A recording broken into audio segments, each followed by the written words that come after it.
வணக்கம். கதிர்மணி பார்வைகள் உங்களை வரவேற்கின்றது. இன்றைய தொகுப்புகளை வழங்குவது PF இன்பன். முக்கிய பார்வைகள். தங்க சுரங்க தொழிலாளர் குடும்பத்தினர் வசிக்கும் கம்பெனி வீடுகள் அவர்களுக்கு சொந்தமாக்கப்பட வேண்டும். நீண்ட நாள கோரிக்கை நிறைவேறுமா? இந்த வார சிறப்பு பார்வையில்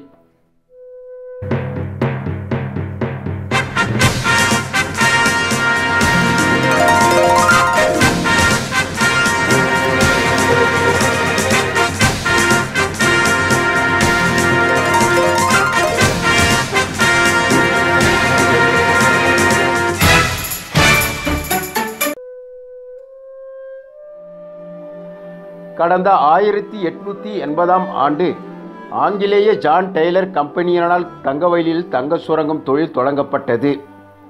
அப்போது ஆபத்தான சுரங்க பணிக்கு யாரும் முன்வராத போது தமிழகத்தின் வடார்காடு மற்றும் தருமபுரி மாவட்டங்களைச் சேர்ந்த தாழ்த்தப்பட்ட தமிழர்கள் துணிச்சலாக முன்வந்தனர்.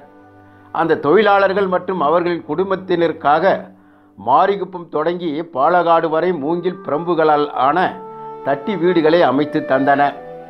தங்க சுரங்கத்தில் அடிக்கடி ஏற்படும் பூமி அதிர்ச்சியினால் ஏற்படும் சேதத்தை தடுக்க தட்டி வீடுகளை அமைக்கப்பட்டதாக ஆங்கிலேயர்கள் கூறினார்களும் ஆங்கிலேய அதிகாரிகள் வசிக்க உறுதியான பங்களாக்கள் கட்டப்பட்டன.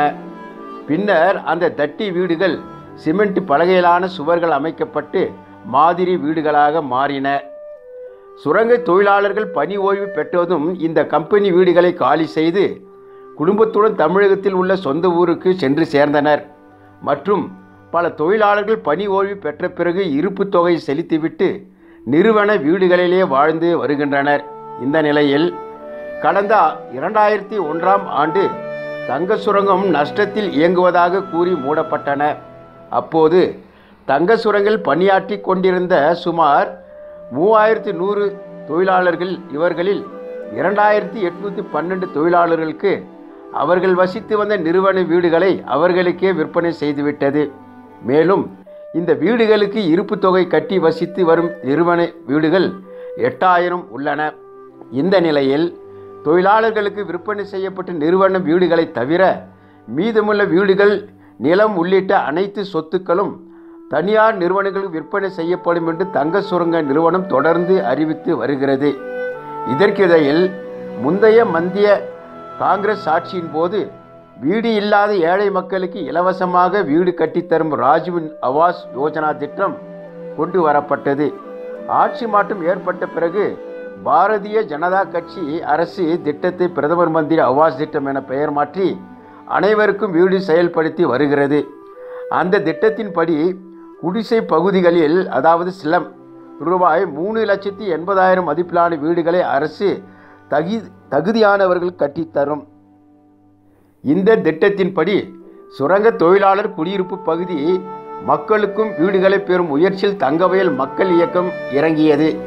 இந்த வீடுகளை கட்டுவதற்கான முக்கிய தகுதி அது குடிசை பகுதியாக இருக்க வேண்டும். ஆனால் வாழ்வதை விட வசதிகள், சுத்தம், சுகாதாரம் ஆகியவற்றில் குடிசை பகுதியை விட பின்தங்கிய நிலையில் இருந்த தொழிலாளர் குடியிருப்பு பகுதியை குடிசை பகுதியாக அரசு அறிவித்ததில்லை.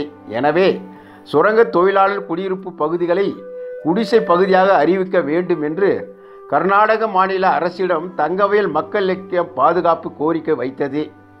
தங்கவயல் மக்கள் பாதுகாப்பு அமைப்பின் தொடர் முயற்சியின் காரணமாக மாநில அரசின் முதன்மை செயலாளர் நேரில் சுரங்க தொழிலாளர் குடியிருப்பு பகுதிகளை ஆய்வு செய்து இந்த பகுதி குடிசை பகுதிக்கான அனைத்து தகுதிகளையும் பெற்றுள்ளது என்று அரசுக்கு பரிந்துரை செய்தது.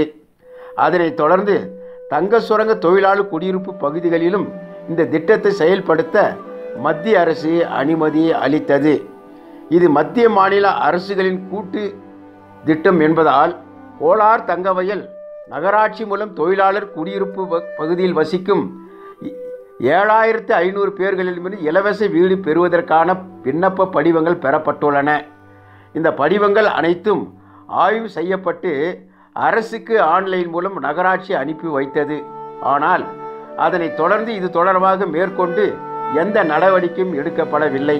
இந்த நிலையில் தங்கவயல் குடிமக்கள் பாதுகாப்பு இயக்கம் சார்பில் அதை அமைப்பாளர் தாஸ் சின்னசவரி அவர்கள் தேசிய மனித உரிமை ஆணையத்திற்கு இது குறித்து புகார் அனுப்பி உள்ளார். அதில் தங்கவயலில் இருந்து சுமார் 30,000 தின பயணிகள் தங்கள் வாழ்வாதாரத்திற்காக தினசரி ரயில் மூலம் பயணம் செய்து பணி முடிந்து இரவில் மீண்டும் ரயில் மூலம் தங்கவயல் திரும்பி விடுகின்றனர். குறைந்த ஊதியத்தில் பெங்களூரில் வாடகை கட்டி குடியிருக்க முடியாது என்பதே காரணம்.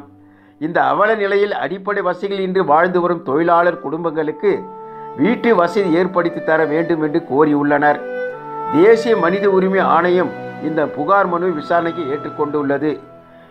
இந்த ஆணையம் சுரங்க தொழிலாளர்களுக்கு சொந்தமாக்கப்பட வேண்டும் என்று ஆணையிடுமா என்பதை பொறுத்திருந்து பார்ப்போம்.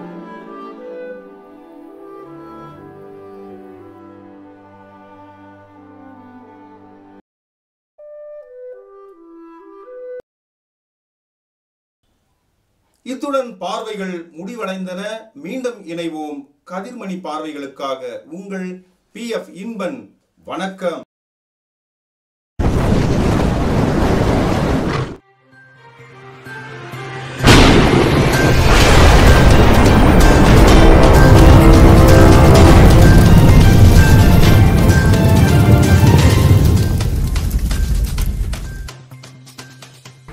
மேலும் பல சுவையான பார்வைகள் பார்க்க சப்ஸ்கிரைப் செய்து பெல் பட்டனை அழுத்துங்கள்.